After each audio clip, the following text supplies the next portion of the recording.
lokmat.com हे तुमच्या सर्वांचं स्वागत आहे. सकाळी सकाळी जर असा कोणाबरोबर चहा प्यायची संधी मिळाली तर खरंच मी नशीबवान आहे. दादा, तुझ्याबरोबर चहा पिणं म्हणजे खूप मोठे म्हणजे म्हणतात ना, खरंच आहे नशीब लागतं. अजून काय म्हणावं? आणि आमचं पण नशीब आहे की तुझ्याबरोबर चहा प्यायला मिळतंय आणि विथ इंटरव्ह्यू. वा वा.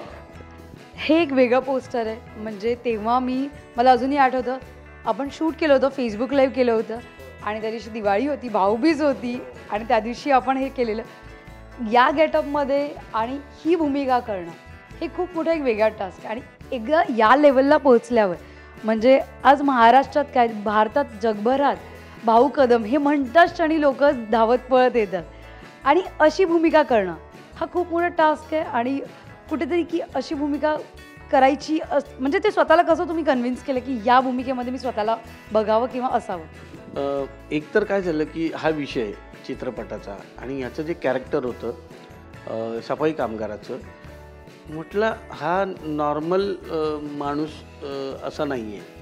म्हणजे ते ना कुठेतरी प्रत्येकाच्या मनामध्ये, प्रत्येकाच्या आयुष्यात असलेला हा माणूस, म्हणजे त्याचं वागणं म्हणा, त्याची आर्थिक परिस्थिती म्हणा, त्याच्यातून जो घडत जातो माणूस. म्हणजे आपण म्हणतो ना, अरे खूप पैसा असेल, खूप पैसा, तर अशा वेळी वाटतं की आईला हा एवढा उगाच ते पूर्वीचं काही मिळत नाही करायला. म्हणजे ते जगता येत नाही, ती भाकरी खाता येत नाही, चटणी भाकर तो मग सगळं याच्यात मागच्या याच्यात सगळ्या याच्यात जातो फ्लॅशबॅकमध्ये की हे आता करायला मिळत नाही, म्हणजे तेही नको असतं आणि त्याला तेही जगायचं असतं. असा जो माणूस आहे, प्रत्येकाची इच्छा असते की कुठेतरी हे जगणं त्यांनी भोगलं आहे. म्हणजे श्रीमंत नाही म्हणत आहे मी, जो गरिबीतून वरती आला आहे, तर बोललं तो हा रोल आहे. म्हटलं जो मी पाहिलेला आहे, म्हणजे सफाई कामगार BMCचे, मी जी BPDत राहायचो तिथे हे कामगार असायचे, झाडू मारायचे रोज बिल्डिंगच्या खाली, कारण ह्यांचं पाहिलं आहे. पण कधी विचार नव्हता केला की या गोष्टीचा कधी आपल्याला कॅरेक्टर करावं लागेल या माणसांचं, आणि ते करायला मिळालं मला. याच्यातच मी खुश होतो की काय करायचं आहे पुढे जाऊन. म्हणजे तो चित्रपट काय सांगतो किंवा काय, हे तर म्हणजे मनासारखंच घडत गेलं की बाबा एवढा चांगला सब्जेक्ट जेव्हा ऐकला मी, तर म्हटलं अरे हे खूप छान आहे आणि आपल्या वाट्याला आलं तर का करू नये. म्हणजे मी जसा दिसतो ते जे कॅरेक्टर करता येईल आपल्याला, सामान्य माणूस वाटतो, एक वडील वाटतो, एक भाऊ वाटत असेल, पण हिरो नाही वाटत ना. हे मला महत्त्वाचं होतं की मी हिरो नाही वाटत आणि मला धरून बांधून उभं केलं आहे हिरो, जो भाऊ कदम म्हणून हिरो चल, ते मी नसतं घेतलं, कारण ते फक्त कमर्शियल झालं असतं. पण नाही, हे जगता येतं, ही भूमिका जगता येते आणि कोणाला नको असेल. म्हणजे मी जेव्हा हरिश्चंद्र फॅक्टरीचा चित्रपट केला तर त्यावेळी तो चित्रपट अनेकांनी पाहिला आणि तो आवडतो, अजूनही लक्षात आहे लोकांच्या. तर तो म्हटलं तशा टाईपचा एखादा चित्रपट करायला मिळेल का, तशी टीम असेल, तसे सगळे कॅरेक्टर असतील. आणि तसेच कॅरेक्टर या चित्रपटात सगळे मी, मिताली, नेहा, अमोल गोळे डायरेक्टर आहेत, लेखक, आणि असं संधी मिळाली म्हणजे त्याचं सोनं करायला पाहिजे. आता ती म्हणजे रिअल लोकेशन सगळे होते आणि भाऊ कदम जेव्हा लोकेशनवर येतात म्हणजे तशी ही गर्दी शूटिंग म्हटलं की असेच असते. आणि जेव्हा तुमचं नाव तिकडे ते ती डबल गर्दी होते. तर त्यावेळी सगळ्या रिअल लोकेशनवर म्हणजे बाउन्सर घेऊन फिरणं हे कितपत होतं त्या सगळ्या रिअल लोकेशन? नाही, बाउन्सर नव्हतेच तिकडे, कारण ना हा अमोल गोळे एवढा मस्त डायरेक्टर आणि DOP आहे, कॅमेरामन, की तो ना कधी शॉट घेतो कळतच नाही. म्हणजे तुम्हाला सांगणार असा शॉट इथे डिस्कस होतं, इथे जाऊन असा शॉट घ्यायचा आहे, तुम्ही करा बस जाऊन. आणि आरडाओरडा नसतो, शांत तिकडे कुठेतरी कॅमेरा लावलेला असतो आणि तो शॉट घेतो. म्हणजे लोकांना कळत पण नाही शॉट चालू आहे इकडे. लक्ष गेलं तरच की तिथे काहीतरी चालू आहे, इथे म्हणजे कॅमेरा इथे असेल, अरे हे काय करतात तिकडे, म्हणून तिकडे बघ थांबले तर, अदरवाईज नाही. म्हणजे आम्ही जेव्हा सुलभ शौचालयाचं रिअल सुलभ शौचालय होतं आणि तिकडे गेलो होतो तेव्हा पब्लिक ही गर्दी, कारण इथे गर्दी काय आहे, म्हणजे आत काय चाललं आहे. मी आतमध्ये होतो, बाहेर नव्हतो. म्हणजे शौचालयात संडास होतं तिथे आत होतो मी तिकडे, आणि तो बसला होता वरती कॅमेरा घेऊन अमोल. त्यामुळे बाहेरची गर्दी दिसते पण लोक गर्दी होत होती, काय चाललंय. मग एकाला कळलं ना, जेव्हा भाऊ कदम इथे काय करतायत, तर तिकडे शूटिंग चालू आहे. मग यार काय शूटिंग कसलं आहे, म्हणजे कळत तर कोणालाच काही विषय नव्हता. का मी असे खाकी कपडे घालून फिरतोय, आज जातोय, तिकडे काहीतरी येतोय, पळतोय. पण पब्लिकचा त्रास बाहेरच्या आउटडोअरला जेवढा व्हायला पाहिजे होता तेवढा नाही झाला. कारण एवढं पटापट शॉट करायचो ना आम्ही, करून लगेच गाडीत गुल. आणि कळूच दिलं नाही, कारण आम्ही असेच ओपन सगळं मुलुंडमध्ये तर फिरतच होतो. लोकांच्या ह्याच्यात म्हणजे लांबून व्हायचं आमचं की कनेक्ट की चला निघा आता. मग सायकल चालवणं म्हण की ते फिरतोय, गाड्या चालल्या आहेत, कोणाला काही तामजाम नव्हता ना. म्हणजे म्हणतो ना ही गर्दी पोलीस आणि पोलिसांचं सहकार्य एवढं आम्हाला मिळालं की रात्रीचं शूट करताना सुद्धा एकाचाही त्रास नाही. इतका कोणाचा कोणी कंप्लेंट नाही केली, काही ते काय चाललंय असं काहीच नाही. पोलीस स्वतः येऊन मोरे साहेब आहेत आपले मुलांचे, ते येऊन जातीने लक्ष घालायचे. त्यामुळे कोणी आम्हाला त्रास दिला नाही आणि एवढं शांतपणे झालं सगळं शूटिंग. खूप मस्त. आपण फ्लॅशबॅकमध्ये जातो. आता एक तुमचा पिक्चर आहे, सगळीकडे तुमचं नाव आहे. जेव्हा तुम्ही स्वतः फ्लॅशबॅकमध्ये जाता, या करिअरची सुरुवात एक ॲक्टर म्हणून खूप वेगळी झाली होती, खूप स्ट्रगल होतं आयुष्यात तेव्हा, आणि आता एका वेगळ्या टप्प्यावर आहात. आता नाव म्हटलं की सगळे आजूबाजूला येतात धावत पळत, तर त्याबद्दल काय सांगाल तुम्ही?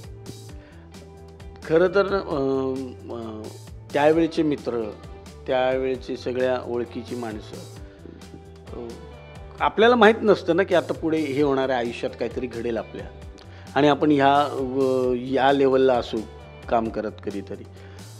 तर त्या ज्या गोष्टी आहेत ना ते त्यांनाही माहीत नव्हत्या. ते असेच आपण नॉर्मल वागतो की तू कधीतरी चहा पाचतो, मी कधीतरी पितो, आणि मी एखादी तुझी आमच्या शेजारी राहायचे रोकडे म्हणून, तर ते ना भाकर असायची त्यांच्याकडे, ते साताऱ्याचे होते. भाकर होती त्याच्यावर तेल लावायचे आणि चटणीला मसाला ते आहे ना, आणि ते मला आवडायचं. तर मी त्याकडे ते खायला जायचो. हां, ते घेऊन यायचो घरी. मग मी आईला सांगायचो असं बनव, मला असं बनवून दे. मग ते बनवून गुंडाळून असा रोल करून ते खायचो. हे दिवस माहीत नाही ना पुढे जाऊन हे बाबा आठवेल, किंवा असे काही सहवास आहेत ते होतील, किंवा इवन आम्ही खाली राहायचे त्यात त्यांच्याकडे काय असं हे असतं आपला कालवण असतं कुठलंही, त्यात भाकरी अशी कुस्करून हात चुरून खाय. हे सगळं केलं आहे. ते आता ना आत्ता कुठे बाहेर गेल्यावर कोणी म्हटलं ना कुस्करून खाता का हा द्या ना, मग ते एन्जॉय करता येतं. आणि ती माणसं कधी कधी असं त्यांना काहीतरी वेगळंच वाटतं. आता हा इथे गेला आहे म्हणजे ह्याला हा तर घाबरून मला फोन करतात, घाबरून, अहो कशा आहात, काय अहो बिहो बोललो काय, अरे मी तोच आहे भाऊ, तुम्ही असं काय बोलताय माझ्याशी. नाही तू आता मोठा आलास, कसं तरी वाटतं रे बोलायला. बोला असं नाही रे, मला भेटायला नाही होत, पण तुम्ही या ना थिएटरला, नाटकाच्या इथे या, मला भेटा, मला गप्पा मारायचे आहेत पण ते होत नाहीत.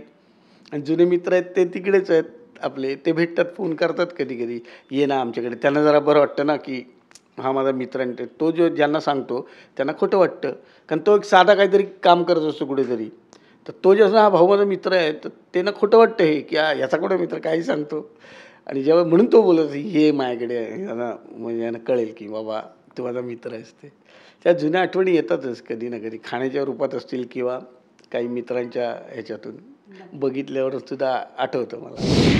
पण म्हणजे आपण ह्यांना असं खूप पाहिलेलं आहे, म्हणजे यामुळे तुम्ही लहानपणापासून जे सफाई कामगार आहेत त्यांना तुम्ही लहानपण कधी सतवलं असं आठवतं आहे? कधी सफाई कामगारांना सतवलं आहे की मुद्दाम लहान असताना की हा बाबा मुद्दाम कचरा टाकला तर 10 वेळा उचलणार वगैरे, ते कसं कधी झालं आहे? एकदा झालं होतं. म्हणजे BPT आमचे कामगार आहेत ना, ते असे दुपारी विश्रांती घेत बसले होते आणि आम्ही ना काहीतरी कचरा साफ पूजा होती आमच्याकडे आणि त्यांनी कचरा उचलला नव्हता.